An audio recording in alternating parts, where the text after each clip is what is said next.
Let's move on to letter B. Letter B, find the magnitude of the vector 5, 3 in simplified radical form. Now let's think about what we're doing here for a second. And I think you're going to find this really isn't that difficult. Now this one's going to go over 5 to the right, up 3. So it's going to be pointing somewhere in this direction.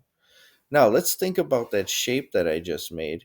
It goes over 5 horizontally. Okay, let's see. We don't want an arrowhead on there anymore, and I'm going to make this a dotted line. And then it goes up 3. Hmm. If it goes over, directly over horizontally, and then directly up vertically, uh, can you identify what like type of shape this makes? Do you notice that my vector with its horizontal and vertical components makes a right triangle? And that's really handy because we can do some simple math with right triangles to figure out unknown sides. So according to this, this right triangle is going to have a base of, let's see, 5 horizontally and a height of 3. Now I can just use the Pythagorean theorem to figure out what the unknown side is, the hypotenuse. It's just going to be 5 squared plus 3 squared equals the length of the vector. In this case, I'm just going to note the magnitude of the vector as m. Okay, we're not going to get too much into that notation right now. All right, so 5 squared plus 3 squared equals m squared. 5 squared is 25. 3 squared is 9. 25 plus 9 is 34. 34 cannot be broken down into any perfect square factors. You can't divide it by 4, you can't divide it by 5, you can't divide it by 6. So because of that, there's nothing else I can do except just take the square root of both sides of this directly as it is. So let me just take that square root of both sides. There we go. And the answer is going to be, when I take the square root of both sides, the square root of 34 is my um, magnitude of that vector. So that is how you calculate the magnitude of any vector in a simplified radical form. It's really easy to do, again, with that component form. All right, add vectors A and B. That means I'm going to be adding these two vectors up here. Okay, now here's again where this gets really handy in this vector notation. I'm just going to take this notation and borrow it for this problem. Okay, so what is the component form for vector A? It goes over 3 and up 2. So I'm going to do this. I'm going to say that vector A is over 3 up 2. Now, what is the component form for vector B? Notice that it's the same, over 3 up 2.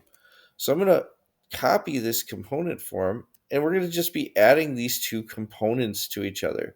Now, I don't know how technical I want to get on this because it's actually a really simple thing to do to just add these.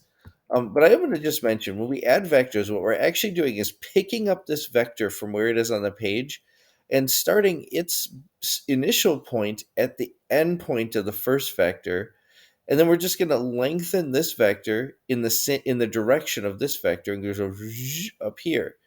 Now, if this vector was like off at an angle, like if it was horizontal, the way I would add these vectors is I go up here, and then I'd start the second vector here and go straight over, and the resultant vector is always from the beginning of the first to the end of the last vector. Sometimes we say from the head of to the tail of the first to the head of the last, or the beginning of the first to the end of the last vector.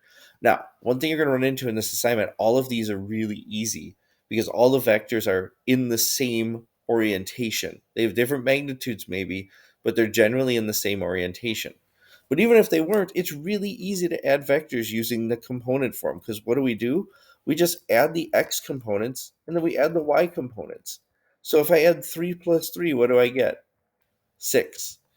2 plus 2 is 4. So this is the sum of vectors A and B. If I were to draw it out, what the sum would look like is uh, from here all the way up to here, because it's going to go over 6 and up 4. Can you see how from here to here is just the sum? Like as if I slid this vector up to here, and then these two vectors connected would be that distance. All right, that's how we find the sum of vectors. Now, our next question asks us to add vectors b here and c. Well, let's just see what happens there. Vector b still has the component form 3, 2. Vector c has a component form, what goes to the left 3, negative 3, and it goes down 2. Hey, what happens when I add those two vectors together? I get 0, 0. When you add together opposite vectors, notice that these are opposite vectors. They're in the same direction, but this one has I'm sorry, they have the same magnitude, the same length, but this one has the exact opposite direction. When I add opposite vectors, the resultant is as if I had no vector at all. It's just 0, 0.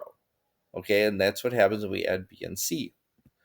Now, letter E says I should add these 4 vectors. How am I going to add 4 vectors? Well, it's just an extension of exactly what we've already been doing. So to add these 4 vectors for letter E, it's going to look like this. Now, hold on. Let me just figure out what the X and Y are. 1, 2, 3, 4, 5. So my X is 5. My Y is 2. It's going to be 5, 2. Okay, let me just get the whole copy there. 5, 2 plus, this one goes over 5 and up 2, so it's going to be plus 5, 2 plus, this one goes 1, 2, 3, 4 over 5 and up 2 plus over 5 and up 2. Well, all I need to do is add all of the x's, so that's going to give me 20, and then add all of the y's. 2 plus 2 plus 2 plus 2 is 8. So when I add all 4 of these together, I get a resultant vector that goes over 20. So it goes over each of these 5s. It goes 4 times over 5. That means over 20. And then up 8, because it goes up 2 for each one, up a total of 8. That is how you add multiple vectors. And then finally, a vector problem masquerading as a word problem. A canoe is traveling down a river. In still water, the canoe would be traveling at 2 miles per hour. The river is flowing at 1.5 miles per hour. So down the river, that's my direction, we have a magnitude of 2. The river is flowing in the same direction, and it's adding a magnitude of 1.5 miles per hour. How fast is the canoe traveling? This is a vector problem, and the sum is 3.5. It looks just like an addition problem, but direction is important. The only reason it's just adding these together is because everything's traveling in the same direction. Like all of our vectors in this lesson were essentially in either the same direction or kind of opposite directions. All right, and that is how you work these types of problems. I think you're going to find they're fairly straightforward. You should go ahead and work the problem set for next time.